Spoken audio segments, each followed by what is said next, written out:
Trump encontra Primeiro-Ministro do Reino Unido, Conversas Cruciais sobre Gaza e Comércio. O Presidente Trump e o Primeiro-Ministro do Reino Unido discutem ajuda humanitária urgente para Gaza e um acordo comercial significativo.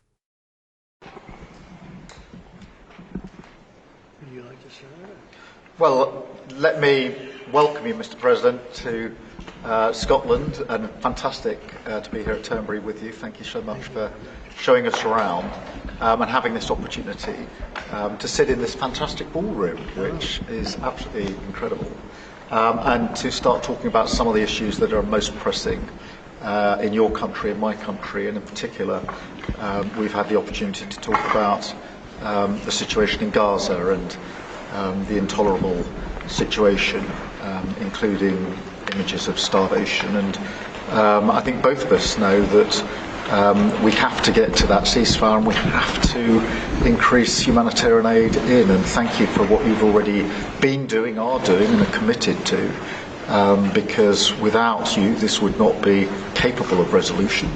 And I think that if we can work not just on the pressing issues of the ceasefire, but also on this issue of getting humanitarian aid in at volume, at speed, and then we've discussed a plan for what then happens afterwards. I think we can do our very best to alleviate what is an awful situation at the moment. So thank you very much for the discussion we've had so far and the discussion we're about to continue on that really important issue. But it's fantastic to be here. Thank you for your hospitality and to see this amazing golf course. I'll invite you to a football ground at some stage and we can exchange sports.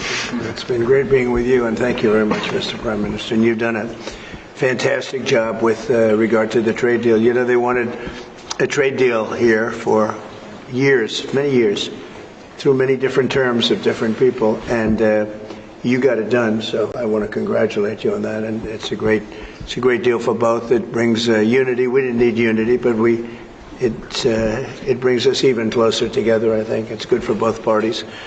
We also discussed obviously Gaza, and I think before we get to phase 2, which is what's going to happen afterwards, we want to get the children fed. We made a contribution a week ago of $60 million, all going into food. We only hope the food goes to the people that need it, because so much, as you know, when you do something there, it gets taken by Hamas or somebody, but it gets taken. But and we're prepared to help. We want to help. It's a terrible situation. The whole thing is terrible. It's been bad for many years. But it's great to hear you feel the same way that I do. We have to help on a humanitarian basis before we do anything. We have to get the kids fed. So we've been sending in a lot of food. A lot of the food that's been going there has been sent by the United States. I spoke yesterday with the president of the European Union, Ursula, who was terrific also on the subject, and she's going to play a big role also in helping us. So we have a good group of countries who are going to help with the humanitarian needs, which is food, sanitation, and some other things. It's very difficult to deal with Hamas. As I said, we got a tremendous amount of hostages out, but it would take place in drips and drabs. You'd get 10, you get 5, you get 2, you'd get 10, 12. We get 12 one time. Many of them would come to the White House, and they were so thankful. But I always said, when you get down to the final 10 or 20, you're not going to be able to make a deal with these people because they use them as a shield. And when they give them up, they no longer have a shield. And the people of Israel feel so strongly about the hostages. Some people would take a different view, but they feel so strongly about the hostages. So that's an ongoing process. Hamas has become very difficult to deal with in the last couple of days because they don't want to give up these last 20. Because they think as long as we have them, they have protection. But I don't think it can work that way. So I'm speaking to Bibi Netanyahu, and we are coming up with various plans. We're going to say it's a very difficult situation. If they didn't have the hostages, things would go very quickly.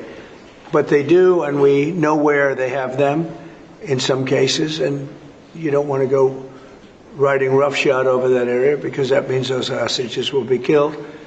Now, there are some people that would say, well, that's the price you pay, but we don't like to say that. We don't want to say that. And I don't think the people of Israel want to say that either, which is pretty amazing. A lot of people would say, just get it done and whatever it is. You could also say speed might be better for the hostages. You go through, with speed, you may have a better chance because they're in deep trouble. They're in deep trouble. You saw October 7th, and you saw what the damage and the horror that they committed. People can't forget that. They tend to forget it, but they can't forget. That was one of the most evil things I've ever seen. And you just cannot forget that. So we're very much involved. The Prime Minister's involved. I'm involved. And I think I can speak. We just signed a very big trade deal, the biggest of them all yesterday, right? And the European Union is very much involved in wanting to help with the Palestinians in terms of getting people fed. But the area of Gaza, another way of defining it is the area of Gaza. It's a very troubled place, and it has been for many, many years. It has been for many decades. So it's not like this just happened. This has been going on for a long period of time. So that's it. Our hearts are in the right place. We have some good news because the recent war that you just saw, they just announced, I see, the newest of the 5, now this would be 6 that we've stopped. I've stopped 6 wars in the last, I'm averaging about a war a month, but the last 3 were very close together. India and Pakistan and a lot of them. Congo was just, and Rwanda was just done. But you probably know, I won't go into it very much because I don't know the final numbers yet. I don't know. Numerous people were killed, and I was dealing with 2 countries that we get along with very well, very different countries from certain standpoints. They've been fighting for 500 years, intermittently, and we solved that war. You probably saw it just came out over the wire, so we solved it through trade. I said, I don't want to trade with anybody that's killing each other, so we just got that one solved. And I'm going to call the 2 prime ministers who I got along with very, very well and speak to them right after this meeting and congratulate them. But it was an honor to be involved, and that was going to be a very nasty war. Those wars have been very, very nasty. So we've done a lot of good work. We've had great support from the Prime Minister anytime we needed help, anytime we needed any form of support. You've been there. We appreciate it very much. And we're going to continue onward. We do have to take care of the humanitarian needs on what they used to call the Gaza Strip. You don't hear that line too much anymore. You don't hear the Gaza Strip. But it is the Gaza Strip. And it's amazing that it's not being handled a little bit differently.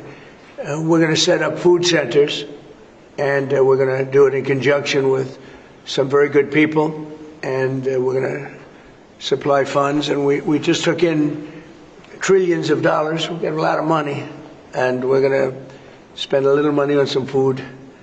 And other nations are joining us. I know your nation's joining us, and we have all of the European nations joining us, and others also have called, and they want to be helpful. So we're going to set up food centers and where the people can walk in and no boundaries. We're not going to have fences, and they can't. They see the food from 30 you would say yards away, and they see the food. It's all there, but nobody's at it because they have fences set up that nobody can even get it.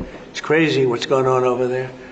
So we're going to work very closely together with your country, a great country. We also discussed inside that we are, there's a whole new thing happening with regard to energy from nuclear. And the Prime Minister's looking at that very strongly, and I know you have Rolls-Royce nuclear plants. That sounds pretty good, right? I love that. What a great brand that is. But you're also doing the Rolls-Royce or the nuclear plants, the smaller plants. We're doing smaller and bigger, but the small is interesting. They do a small plant, very easy, very safe, and as they need more, they hook up another plant, and they have a series of plants instead of, doing the $20 billion plant. That gets tough for a lot of people to do. So we're just studying that. It sounds like you're you're very far progressed, but that's a great thing you're doing on nuclear. We opened up nuclear about 2 months ago, and it's now safe and very inexpensive.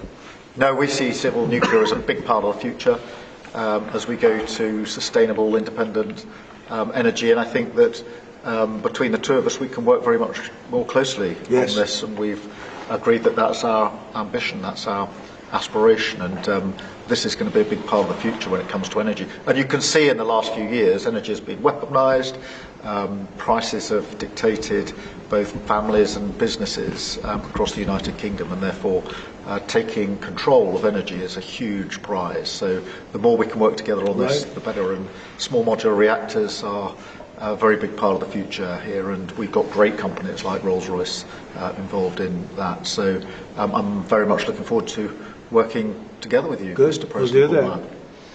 We'll do that. We're going up to your oil capital in a little while. We're going up to Aberdeen. That's called the oil capital of Europe, and that's a great asset that you have up there. Someday, if they ever change their thinking on that, you have a great and valuable asset. There's a lot of valuable resources underground there, but that's a decision for you to make. But it's a very amazing place, and it is considered the oil capital of Europe. So it's another option that you have. So we are doing really well as a country, and I think that the Prime Minister has been so supportive of us, and so strong and so respected, and I respect him much more today than I did before, because I just met his wife and family. He's got a perfect wife and family, and that's never easy to achieve, right? But I take no credit for that. But he's become a friend, and together we got a deal done that has not been able to be done. It was a deal that's very good for both parties. A really good deal for both of our countries, and very, very well received here in the United Kingdom. So thank you very much for having us. Thank you. Appreciate it. Any questions? Mr. President, on Russia, earlier you said that you were going to change the deadline from 50 days. Yeah. So what is your new deadline? I'm going to make a new deadline of about 10 or 12 days from today. There's no reason in waiting. There's no reason in waiting. It's 50 days. I want to be generous, but we just don't see any progress being made. Mr. President, on Gaza, you just talked about setting up food centres in conjunction with other organisations. Right. You talk about the Gaza Humanitarian Foundation or recognised aid agencies. How will this work? Well, it's going to be working with the United States. We'll be helping with the food. You know, we have a lot of access to food. We got a lot of food ourselves, and we're going to bring it over there. We're also going to make sure that they don't have barriers stopping people. You know, you've seen the areas where they actually have food, and the people are screaming for the food in there. They're 35, 40 yards away, and they won't let them because they have lines that are set up. And whether they're set up by Hamas or whoever, but they're very strict lines, so we have to get rid of those lines. But we're going to be getting some good, strong food. We can save a lot of people. I mean, some of those kids that's real starvation stuff. I see it. And you can't fake that. So we're going to be even more involved. We did some airlifts before, some airdrops, and the people are running for it. And the Prime Minister is going to help us. They're very effective with that. You've done that before, and for many, they've done that for 100 years very well. So it's not very hard to do, actually.